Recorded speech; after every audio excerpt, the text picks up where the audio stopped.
Salut à tous, aujourd'hui on se retrouve pour une nouvelle vidéo et nous allons parler de Henri du Viergier, alias Henri de la Roche-Jacquelin.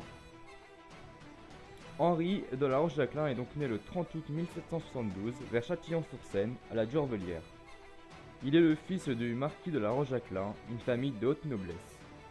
On sait peu de choses sur sa jeunesse, hormis qu'il fait ses études à l'école militaire de Sorèze dans le Tarn. Il est âgé de 16 ans lorsque la Révolution française éclate en 1789. Malgré son titre de noblesse, il ne migre pas vers l'Allemagne comme son père l'a fait. Tout juste sorti d'une des plus prestigieuses écoles de France, il entre dans la garde constitutionnelle du roi Louis XVI. A partir de là, tout s'embrase. Le 10 août 1792, pendant l'assaut des Tuileries par les révolutionnaires, le second lieutenant de la garde lutte pour sauver le roi Louis XVI.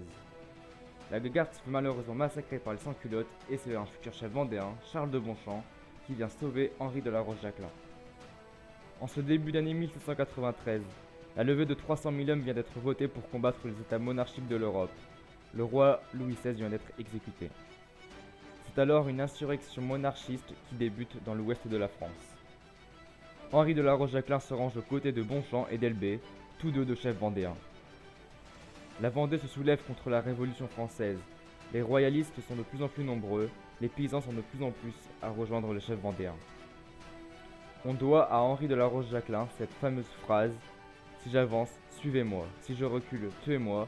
Si je meurs, vengez-moi. » En un an de guerre, Henri de la Roche-Jacquelin a participé à au moins 30 batailles entre Vendéens et Républicains. Cholet, Saumur, Nantes font partie des grandes batailles de la Roche-Jacquelin. Suite à cela, le 1er septembre 1793, la Convention décide d'écraser la Vendée. Des villes brûlent, les Vendéens sont tués, brûlés, noyés.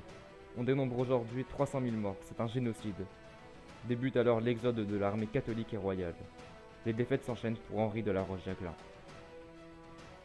Le 28 janvier 1794, Henri de la Roche-Jacquelin, accompagné de quelques paysans, décide de préparer une embuscade contre les républicains. C'est alors qu'il croise un grenadier dans une forêt. Henri de la Roche-Jacquelin lui demande de se rendre. Le grenadier fait demi-tour vers lui. Les paysans qui accompagnaient Henri de la Roche-Jacquelin demandent à Henri de s'enfuir. Henri pense alors que le grenadier se rend. Malheureuse pensée. Le grenadier est proche de Henri. Il relève son fusil et lui tire une balle dans le front. Henri meurt sur le coup. Le jeune chef vendéen sera vengé par ses compagnons. Ce qu'il faut retenir, sa date de naissance le 30 août 1772, d'une famille noble. Il décède le 28 janvier 1794. Il est contre la Révolution française. Dès son jeune âge, il participe à la guerre.